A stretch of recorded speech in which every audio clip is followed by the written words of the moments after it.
ნახეთ ოცნებას რის იმედი აქვს, რომ აი წერილიც რომ დაწერა პაპუაშვილმა და სხვებმა ირაკლი ყობახიძის რასაც ლაპარაკობს, რომ აი ხა ეს deep state-თან მიმართვაც რაც იყო, რომ აი თქვენ ხო გინდოდათ ამათ ეგეთ ლოგიკად, რომ ჩვენ დამხობა გინდოდათ ჯერ არჩევნებში, ეხა რევოლუცია, აი რაფერი არ გამოგდის, ძლიერები ვართ, ვინ არჩუნებთ აქ ხელისუფლებას, აგერ ადგილობრივ არჩევნებშიც მე რა არ მიიღო ნაწილმა მონაწილეობა ჩავატარეთ, რაღაც 80%-ები ავიღებთ, ანუ ჩვენ ვართ აქ პატრონები და შესაბამისად ჩვენთან დაალაგდით. ასე ისე დაალაგდით. ხო, ну ფაქტობრივად ეს არის ასე ვთქვათ, ფლად კაპიტულაცია არა, მაგრამ გარკვეულწილად მაინც უკან დახევა მითიურ deep state-თან ბრძოლაში, ანუ გამოგონილ პრობლემასთან ბრძოლაში, რომელიც ქართულ ოცნებას აქვს ამ შემთხვევაში. და შემიძლია გითხრათ, რომ პირადად მე უკვე გარკვეულწილად ხვეწნის და მუდარის ელემენტებს ხედავ ამ შემთხვევაში, რომ რა გახდა ბოლო-ბოლო, რას ვაკეთებთ ასეც. იქნებ. მაგრამ მთელი პრობლემაც იმაშია ახლა რომ რას ითხოვს რეალურად ევროკავშირი, დასავლური სამყარო, ამერიკის შეერთებული შტატები თავისუფალ სამართლიან არჩევნებს და პოლიტპატიმრების განთავისუფლებას. რამე არის აქ ისეთი რაც მიუღებელი არის ნორმალური ადამიანისთვის. არა არის, ამიტომ, მაგრამ ამას ხო არ ეტყვის ქართული ოცნება თავის ამორჩეულს, ამიტომ ესე იგი მითიური გათხოვება კაცების და ასე შემდეგ შემოდის თამაშის ახლა გლობალური ომის პარტიას უკვე ვერ იძახიან ისე, იმიტომ რომ ტრამპია ხელისუფლებაში ამერიკის შეერთებულ შტატებში და რაღაცა არ გამოდის ტრამპი გლობალური ომის პარტიის ლიდერად რომ გამოაცხადო. შესაბამისად ეს ყველაფერი ამ სიტუაციაში არის გარკვეულწილად სასოწარკვეთილების მაჩვენებელი, რომ არ მუშაობს ეს. ვიზა ლიბერალიზაციის შეჩერება პრაქტიკულად გარდაუვალია სამწუხაროდ. ძალიან დიდი მუშაობა გასწია პირდაპირ ვიტყვი ოპოზიციამ და ჩვენმა კოალიციამაც, რომ ეს არ მომხდარიყო, მაგრამ ხელისუფლება უბრალოდ არ ტოვებს არაფერს. de facto ხელისუფლებამ ყველაფერი გააკეთა იმისთვის, რომ ევროკავშირს მიეღო ეს გამარტივებული წესით შეჩერება, იმიტომ რომ ჩვენი საკითხი რო არ იდგას, ეს არ იქნებოდა საერთოდ დღის წესრიგში და ფაქტობრივად გარანტირებულია პირველები, ვისაც ეს შეეხება, იქნება სწორედ საქართველოს მოსახლეობა და საქართველო. მიუხედავად მთელი ჩვენი ძალისხმევისა და აი მაშინ უკვე ყველა ნახავს და მოსახლეობამ ვერ გაიაზრა რეალურად მისთვის რა შეიცვალა 26 ოქტომბრის არჩევნების გაყალბებით და ამ გაყალბების შედეგად ქართული ოცნების de facto ხელისუფლებაში დარჩენა. იმიტომ რომ მის ჩვეულებრივ ცხოვრებაში ბევრი არაფერი არ შეიცვალა. შეიცვალა ნაწილისთვის, ვინც გაათავისუფლეს სამსახურებიდან, მაგრამ ეს იყო მცირე ნაწილი რეალურად.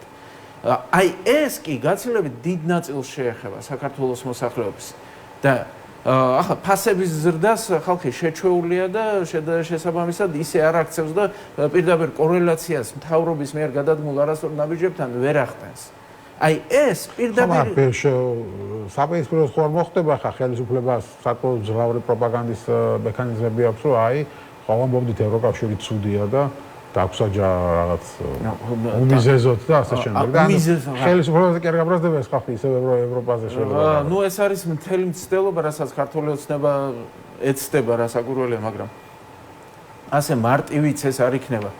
იმიტომ რომ ვის შეეხება ყველაზე მეტად ეს ვიზა ლიბერალიზაციის შეჩერება. შეეხება მიგრანტების ოჯახებს, შეეხება ახალგაზრდობას.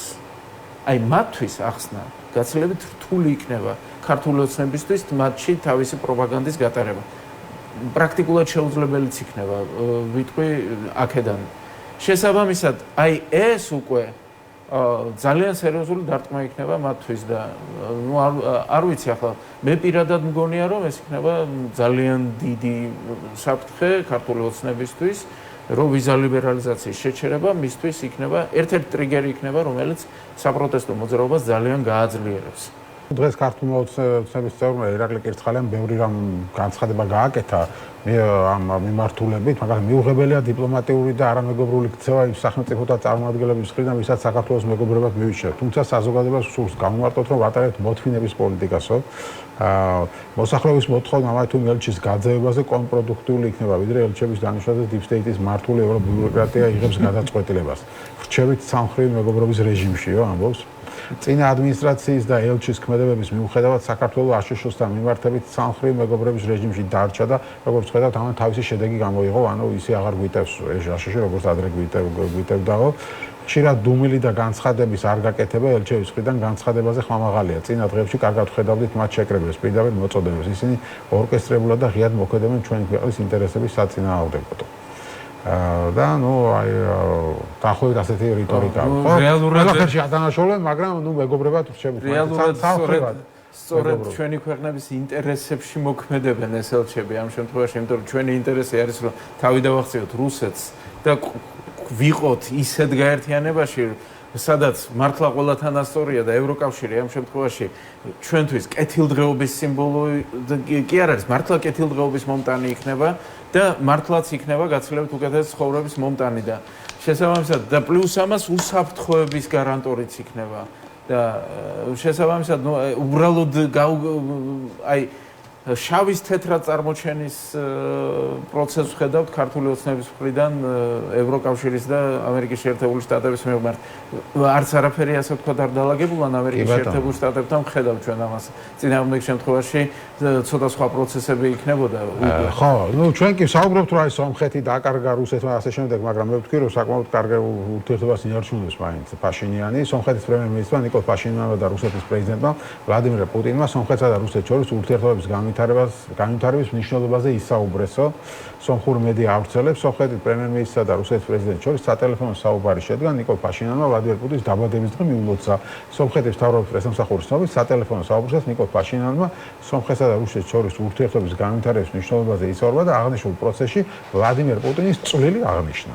ასე რომ ხო, ახლა კარგავს თუ რა არ ვიცი, მაგრამ ძალიან მნიშვნელოვანია აქ მკაფიოდ თქვათ. გახსოვთ ბიძინა ივანიშვილი ამბობდა რომ სომხეთი არის სამაგალითო ქვეყანა საგარეო პოლიტიკაში, ხო? გაგიკვირდებათ და ვეთანხმები ბიძინა ივანიშვილს. დღეს ნახეთ გულისხმობ, არა, გლობალურ კონტექსტში სომხეთის საგარეო მაშინ არ იყო ალბათ, ხო, როცა მაშინ არ იყო მართალი, დღეს არის მართალი. სომხეთმა გაასწორა თავისი საგარეო პოლიტიკა, გაიაზრა საკუთარი შეცდომები და რა იყო შეცდომა? დღეს სომხეთი არის შეერთებული შტატების მოკავშირე, სომხეთში იქმნება და ეს კორიდორი, გზები, ლოგისტიკა ასე შემდეგ შეერთებულ შტატებთან ერთად კეთდება. ანუ რაც ანაკლიაში პირიქით გაკეთდა მაგალითად ქართული ოცნების მიერ, სომხეთში იქმნება ევროკავშირში ინტეგრაციის დეპარტამენტი საგარეო საქმეთა სამინისტროში, ჩვენთან რო გააუქმეს, სომხეთი ევროპულ ინტეგრაციაზე ეხლა ნიკოლ ფაშინიანის მმართველი ძალის წინა საარჩევნო დაპირება არის ევროკავშირში ინტეგრაცია 2026 წლის საპარლამენტო არჩევნებისთვის. მაგის ფონზე, რა თქმა უნდა, სომხეთი ცდილობს რუსეთთან ურთიერთობების დაბალანსებას იმისთვის რომ საფრთხეები არ შექმნას, მათ შორის ჩინეთთანაც. ქართულ ოცნებას ეს რო გაეკეთებინა, მე დღეს შევაქებდი ამ პოლიტიკას, რომ ჩვენ ისე ვიდიოდეთ, ესე იგი, შეერთებული შტატებთან სტრატეგიული პარტნიორობის მიმართულებით, ევროკავშირში ინტეგრაციის მიმართულებით, მაგრამ რუსეთთან, ჩინეთთან და სხვა ქვეყნებთან საფრთხეები არ შექმნათ, დავაბალანსოთ, ვიპოვოთ რაც გადაკვეთის წერტილები, სადაც შეიძლება ნორმალური თანამშრომლობა. თუმცა ქართული ოცნება ამის საპირისპიროს აკეთებს. დღეს სრულად გადასული ვართ იქეთ ბანაკში. ტრობენ ამერიკასთან და ევროკავშირთან. შესაბამისად, ჩემი გზავნილი კიდევ ერთხელ არის, რომ ოპოზიციური ძალებისთვის, მათ შორის სომხეთის მაგალითი უნდა იყოს კარგი მაგალითი იმისა, როგორ ოღონდ ძალიან დიდი განსხვავება გიორგი ერთი, რომ რუსეთს სომხეთის ტერიტორია ოკუპირებული არ ქონდა და არ აქვს. ანუ ეს არის ძალიან დიდი სხვაობა ამ სიტუაციაში. შესაბამისად დიპლომატიური ურთიერთობის არასწორობის პირობებში. როდესაც ბიძინა ივანიშვილმა შეაქო სომხეთი, მას საუბარი ჰქონდა იმაზე, რომ სომხეთი არის რუსეთზე ორიენტირებული და არა ევროკავშირზე და იმან დაღუპა სომხეთი და იმან რეალურად შესაბამისად აქედან გამომდინარე ახლა დღეს რასაც აკეთებს ფაშინიანი ეს არის უბრალოდ ძალიან ასე ვთქვათ მარტივად გასაგები იაფასიანი დიპლომატიური ხრიკი იმისაც რომ აი უბრალოდ გაღიზიანებას მოერიდა და მორჩა და გათავდა მეტი არ გასაგებია მადლობა დიდი თეიმურაზ პაპასკირი და გიორგი ტუმასიანი იყვნენ ჩვენი სტუმრები